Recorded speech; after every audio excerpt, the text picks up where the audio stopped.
పాటు టాప్ ఎంఎన్సీలలో ఉద్యోగ అవకాశాలు కేవలం 3 months కోచింగ్ తో పాటు placement assistants. For details RK global business school, Dilsukhnagar 9502255566.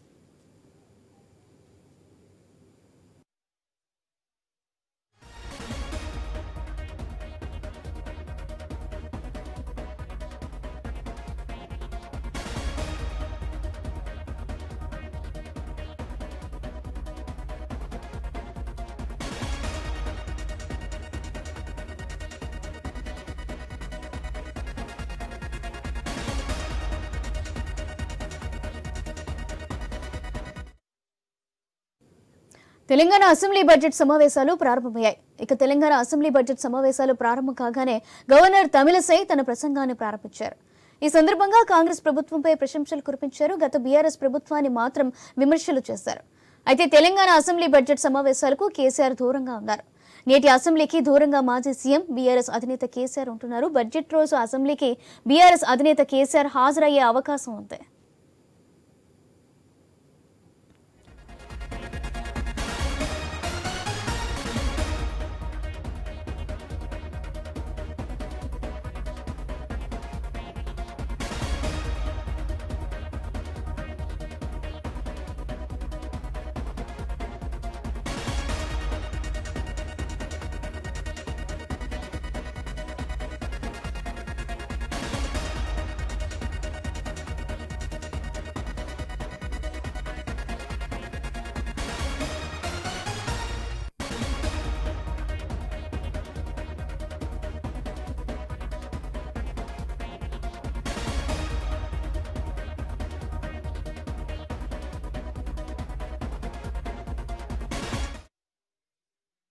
Telangana assembly budget సమావేశాలు ప్రారంభమయ్యాయి. ఇక తెలంగాణ అసెంబ్లీ బడ్జెట్ సమావేశాలు ప్రారంభం కాగానే గవర్నర్ తమిళసై తన ప్రసంగాన్ని ప్రారంభించారు. ఈ సందర్భంగా కాంగ్రెస్ ప్రభుత్వంపై ప్రశంసలు కురిపించారు. గత బీఆర్ఎస్ ప్రభుత్వాన్ని మాత్రం విమర్శలు చేశారు. అయితే తెలంగాణ అసెంబ్లీ బడ్జెట్ సమావేశాలకు కేసీఆర్ దూరంగా ఉన్నారు. నేటి అసెంబ్లీకి దూరంగా ఉన్న మాజీ సీఎం బీఆర్ఎస్ అధినేత కేసీఆర్ బడ్జెట్ రోజు అసెంబ్లీ బీఆర్ఎస్ అధినేత హాజరయ్యే అవకాశం ఉంది.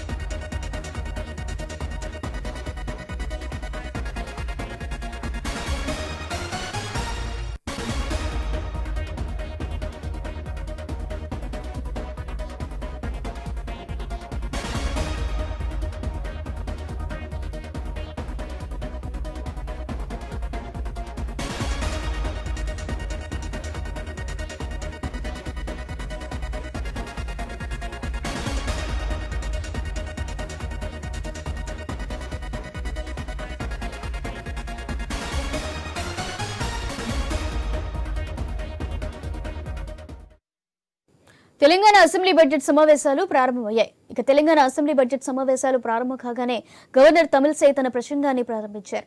ఈ సందర్భంగా కాంగ్రెస్ ప్రభుత్వంపై ప్రశంసలు కురిపించారు. గత బీఆర్ఎస్ ప్రభుత్వాన్ని మాత్రం విమర్శలు చేశారు. అయితే తెలంగాణ అసెంబ్లీ బడ్జెట్ సమావేశాలకు కేసీఆర్ దూరంగా ఉన్నారు. నేటి అసెంబ్లీకి దూరంగా మాజీ సీఎం బీఆర్ఎస్ అధినేత కేసీఆర్ ఉంటున్నారు. బడ్జెట్ రోజు అసెంబ్లీకి బీఆర్ఎస్ అధినేత కేసీఆర్ హాజరయ్యే అవకాశం ఉంది.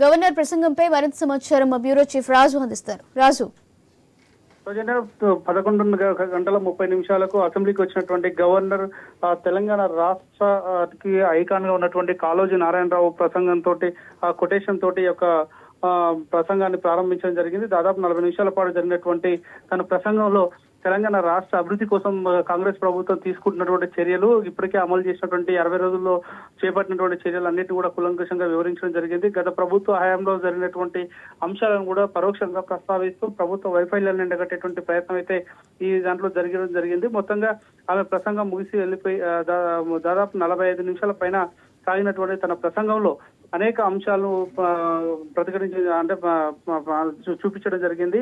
అందులో కాంగ్రెస్ పార్టీ రానున్నటువంటి భవిష్యత్తు 5 ఏళ్ల కాలంలో చేపట్టబడిన కార్యక్రమాలు అన్నింటినీ కూడా కూలంకషంగా వివరించేలా ఆ స్పీచ్ బడ్జెట్ కాపీ తయారైందని చెప్పేసి కూడా స్పష్టం అవుతోంది. సో ఆమె 11:30 గంటలకు అసెంబ్లీలోకి అడుగు పెడుతున్న సమయంలో అధికారికంగా ఆమెకు స్వాగతం పలుకుతూ అటు స్పీకర్, అదేవిధంగా శాసన మండలి చైర్మన్ తో పాటు ఇటు ముఖ్యమంత్రి, మంత్రులందరూ కూడా ఆమెకు మా సభా వ్యవహారాల శాఖ మంత్రి శ్రీధర్ బాబుతో సహా అందరూ ఆమెకు ఘన స్వాగతం పలికి చైర్లో కూర్చోబెట్టడం జరిగింది. ఆ తర్వాత జరిగినటువంటి ప్రసంగం సంబంధించినటువంటి ముగింపు కూడా అదే స్థాయిలో ఆమెకు వీడ్కోలు కూడా పలకడం జరిగింది. సో అయితే ఈ అసెంబ్లీ సమావేశాల సందర్భంగా బీఆర్ఎస్ పార్టీకి సంబంధించిన నేతలందరూ కూడా దాదాపు అందరూ హాజరయ్యారు. ఒక ముఖ్య ప్రధాన ప్రతిపక్ష నాయకుడు ఉన్నటువంటి కేసీఆర్ మినహా దాదాపు అందరూ హాజరయ్యారు. ఈ ప్రతిపక్ష నాయకుడి హోదాలకు సంబంధించినటువంటి అంశం పైన ఛాంబర్ల కేటాయింపై కాస్త అసెంబ్లీలో గందరగోళం కూడా నెలకొంది.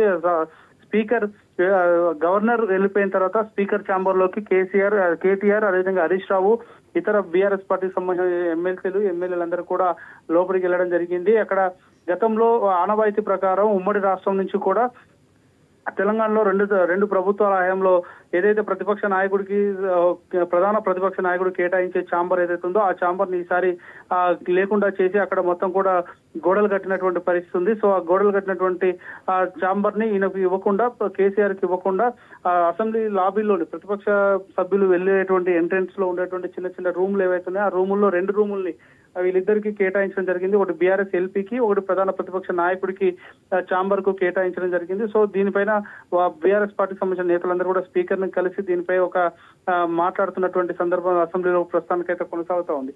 ఇక శాసనసభ సమావేశాల హాజరుకు సంబంధించి మాజీ ముఖ్యమంత్రి, ప్రధాన ప్రతిపక్ష నాయకుడు కేసీఆర్ కి అయితే ఇప్పటి వరకు సభకు దూరంగా ఉండడం జరిగింది. గజ్వేల్ ఎమ్మెల్యేగా ఫిబ్రవరి 2న ఆయన ప్రమాణ స్వీకారం చేశారు.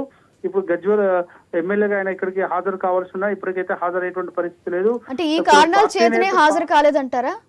పార్టీ నేతలు చెప్తున్నటువంటి సమాచారం ప్రకారం 10వ తేదీన బడ్జెట్ ప్రసంగం ఉంటుంది. బడ్జెట్ ని ప్రవేశపెట్టబోతున్నారు కాబట్టి ఆ రోజు హాజరవుతారు అని చెప్పేసి మాత్రం పార్టీ వర్గాలు చెప్తున్నాయి. అది కూడా అధికారికంగా ఇంతవరకు కన్ఫర్మ్ అయ్యేటువంటి పరిస్థితి లేదు.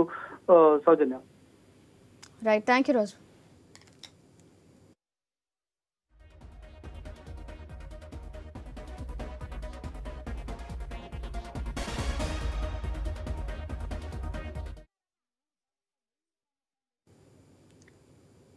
శాసనసభలో ప్రతిపక్ష నేత కేసీఆర్ బీఆర్ఎస్ ఎల్పీ కేటాయించిన ఛాంబర్లకి మార్చారు. దీనికోసం 2 రూములకు కేటాయించనున్నారు. గతంలో ఆనవాయితీగా ఇచ్చే ప్రతిపక్ష ఛాంబర్ను స్పీకర్ కార్యాలయ నిర్వహణ కోసం వినియోగించనున్నారు. దీనిపై బీఆర్ఎస్ సభ్యులు తీవ్ర అసంతృప్తి వ్యక్తం చేస్తున్నారు. తాము గతంలో అధికారంలో ఉన్నప్పుడు కాంగ్రెస్ పార్టీ 20 మంది సభ్యులు ఉన్నప్పుడు గౌరవప్రదంగా వ్యవహరించిన విషయాన్ని గుర్తు చేశారు. ప్రధాన ప్రతిపక్ష నేతకు ఛాంబర్ కేటాయింపుపై స్పీకర్కు ఎమ్మెల్యేలు కేటీఆర్, హరీష్ రావులు ఫిర్యాదు చేశారు.